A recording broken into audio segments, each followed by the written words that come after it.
He wrote a song about a dying man forgiving his wife's betrayal, turned it into a farewell for his best friend instead, sold 6 million copies of it, and then spent the rest of his life running from the very fame it gave him. That's not a twist you'd expect from a song that sounds this gentle. But the real story behind Seasons in the Sun, and the man and woman who lived through it, is far darker and far more human than the melody ever let on. Stay with this one, because the ending involves two lives that came to a close within weeks of each other, decades after the music stopped. Terry Jacques was born in Winnipeg, the oldest of 5 boys, expected to follow his father into architecture. He even enrolled to study it. But when his family relocated to Vancouver in the early 1960s, something in him had already chosen a different path. He picked up a guitar, and by 18 he was fronting a local band called the Chessmen, one of Vancouver's most popular acts through the mid-1960s. It was real success, just not the kind that reaches past city limits. That was about to change, and the woman who changed it would also become the most important and most complicated relationship of his life. Her name was Susan Pesklevits. Raised in Saskatoon in a family of 8 children, she was performing live on local radio by age 7, singing at Legion Halls for $1 a night by 14, and had landed a regular spot on CBC's national program Music Hop as a teenager. The broadcaster Terry David Mulligan, who worked alongside her, would later describe her as remarkably kind and humble, someone whose warmth matched her voice.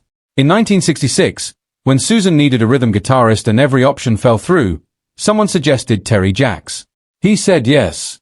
That one booking became the foundation of the Poppy family, and here's where the story starts to turn. Because what looked like a fairy tale creative partnership was, behind the scenes, something far more volatile. Former bandmate Bruce Miller later recalled rehearsals that turned tense, arguments that spilled onto the stage, and a level of control from Terry that pushed the band to its breaking point more than once.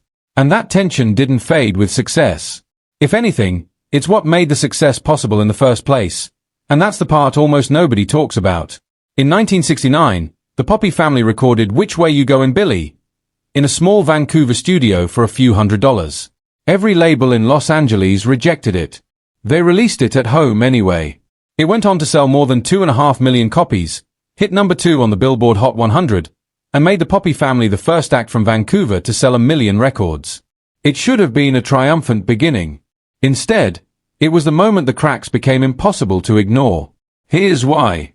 Terry Jacques never wanted the life this song was about to hand him. He disliked touring, avoided the press, and later admitted money had never motivated him. But he'd also taken on nearly every responsibility behind the band, writing, producing, managing, and that workload, combined with his obsessive perfectionism, started bleeding into his marriage in ways that would leave permanent damage. He pushed Susan's vocal performances relentlessly, believing that a song about heartbreak couldn't simply be acted, it had to be felt, raw, on tape. During the recording of Which Way You Goin' Billy, he rejected a technically flawless take because it didn't sound broken enough. He got the version he wanted the next day, after pushing Susan to a point of genuine emotional exhaustion. Listen to that song again, knowing that, and it sounds different. By 1973, the marriage that built the Poppy family had ended. Terry and Susan Jacques divorced and moved into separate solo careers. But before that final split, Terry had already begun work on the song that would define, and haunt, the rest of his life. And its true origin story is stranger than almost anyone realizes. It starts in 1961, with Belgian singer-songwriter Jacques Brel, who wrote a song called Le Moribond, French for the dying man, reportedly while staying in a brothel in Tangier. Brel's original wasn't a gentle ballad at all. It moved like a marching song, and its lyrics followed a dying man saying goodbye to his priest, his best friend, and his unfaithful wife, Francoise.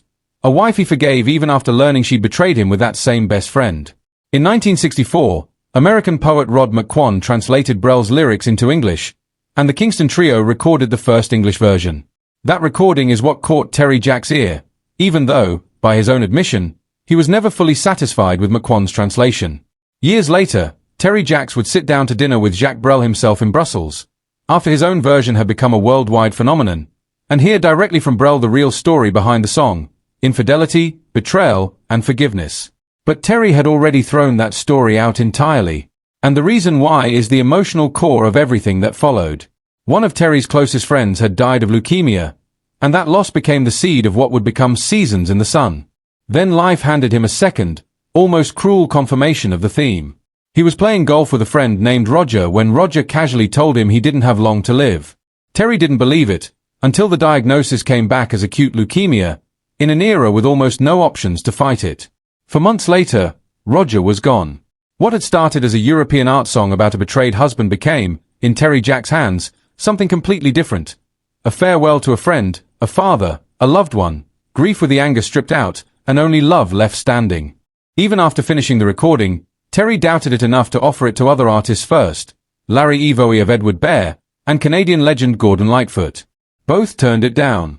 The master sat untouched, until, as Terry told it, a neighborhood paper boy asked what his next single would be, heard Seasons in the Sun, and came back the next day with 6 friends who wanted to hear it again.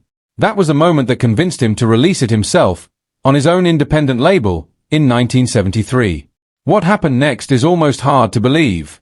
It became the fastest-selling single in Canadian history. It sold over 1 million copies in the US by Valentine's Day of 1974. It spent 3 weeks at number 1 on the Billboard Hot 100, topped the charts in the UK, and eventually sold more than 6 million copies worldwide, one of the biggest-selling singles of the entire decade. A song written for a dying friend had turned Terry Jacques, a man who actively avoided the spotlight, into one of its brightest targets. And he never made peace with that irony. He said so himself, more than once, that profiting from a song born out of such personal loss felt deeply uncomfortable, and that discomfort is part of what pushed him away from performing live for good.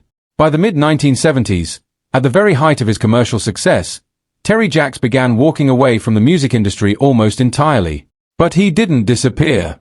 He redirected all of that same intensity, the same perfectionism that had once dominated recording sessions, into something else completely. Environmentalism. He founded an organization called Environmental Watch, targeting pollution from logging and pulp mill operations across British Columbia. In 1988, he filed a legal challenge against the province's own Ministry of Environment over a pollution permit, a case that eventually pressured regulators into filing 19 separate pollution charges before Terry withdrew his own lawsuit in 1990. In 1989, he organized a flotilla of boats to sail past pulp mills in Howe Sound in open protest. Over the following decade, his advocacy work has been credited with helping shape Canadian federal legislation protecting coastal areas from logging and restricting foreign fishing fleet operations, earning recognition from organizations including the United Nations. For Terry, this wasn't a side project. It was, in his own words, the only thing that finally let people see him as more than just the man behind one song. But his later years weren't free of hardship, not even close. In 2001, police responded to an incident at his home in Sechelt, British Columbia, resulting in charges tied to firearm storage and an allegation of domestic assault. His marriage to his second wife, Margaret, didn't survive it, and they divorced within the year. Then came the health crisis that nearly ended everything. Terry beat prostate cancer and seemed, for a time, to have regained his footing. Then in March of 2016, while aboard his boat near Pender Harbour, he suffered a stroke. He appeared to be recovering steadily, until 6 months later, a second stroke hit, forcing an airlift first to Prince Rupert and then a transfer to Lionsgate Hospital for specialized care. And here's where the story takes one of its strangest turns. At almost the exact same moment, hundreds of kilometers away, Susan Jacques was fighting for her own life. Years of kidney disease had already slowed her career, though a kidney donated by her older brother in 2010 had bought her time she described as giving her a completely new appreciation for life. By 2016, complications had put her in critical condition on life support at Surrey Memorial Hospital, with her son publicly calling it the fight of her life. Two of Vancouver's most recognizable music figures, once married, once on the same stage, now in hospital beds at the same time, neither aware of just how close the other was to the edge. Both of them pulled through. Susan recovered so dramatically that former bandmates Craig McCaw and Satwan Singh, visiting her only days after she'd been critically ill, found her sitting up, laughing, telling stories. She even went back into the recording studio in 2018, still determined, still not finished. It wouldn't last. In March of 2022, Terry posted a message to fans on Facebook, describing a difficult previous year that had involved hospital stays, thanking supporters for the strength their encouragement had given him. Weeks later, on April 25, 2022, Susan Jacques died at 73 years old, still waiting for a kidney transplant, her body finally overwhelmed by infection after years of holding kidney disease at bay. Terry paid tribute to the woman who had once been his wife, his creative partner, and in many ways his hardest critic and closest collaborator. Remembering her kindness, the way she brought his songs to life, closing his words with a quiet reference to one of the earliest songs they'd ever recorded together, that she would live on beyond the clouds. Her brother, Billy Pesklevits, spoke at her memorial about a sister who never stopped singing,